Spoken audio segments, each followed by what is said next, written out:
Welcome to ACT Notes Tutorials. My name is Shelley, and I am going to give you a quick tutorial on basic ordering agreements.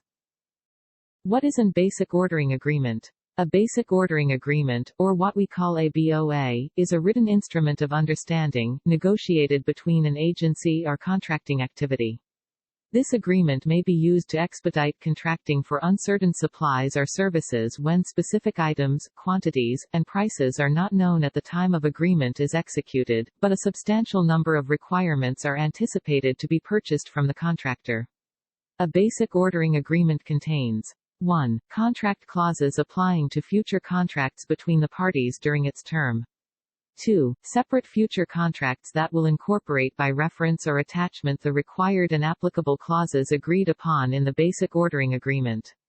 3. Methods for pricing, issuing, and delivering future orders. And finally 4. A description of supplies and services to be provided. A basic ordering agreement is not a contract. It's an agreement. An actual contract is issued per order after the BOA is finalized.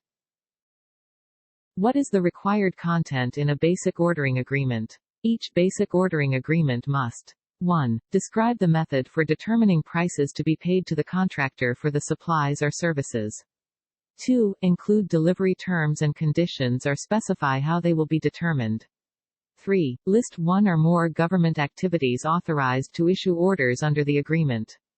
4. Specify the point at which each order becomes a binding contract. And 5. Provide a disputes clause in case failure to reach an agreement occurs. These are the 5 content areas a basic ordering agreement must address.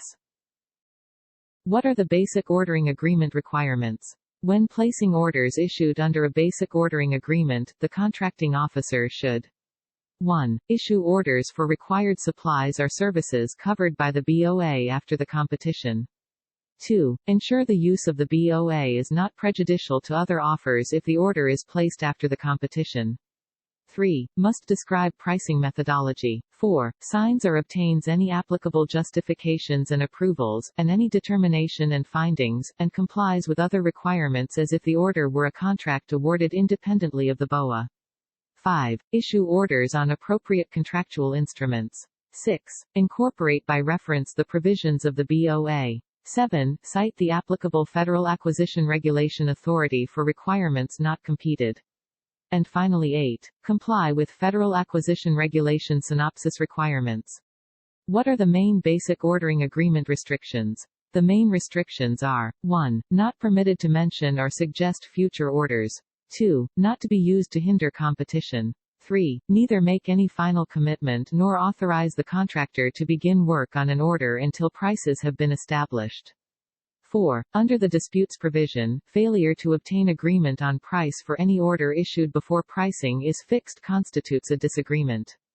And finally 5. The contracting officer shall not authorize the contractor to commence work on an order under a BOA until prices have been established unless the order establishes a pricing ceiling and identifies pricing procedures, or there is an urgent and compelling government need. Thank you for watching this tutorial on the basic ordering agreement. Congratulations on finishing this tutorial. For more information please visit the website. Thanks for visiting ACT Notes.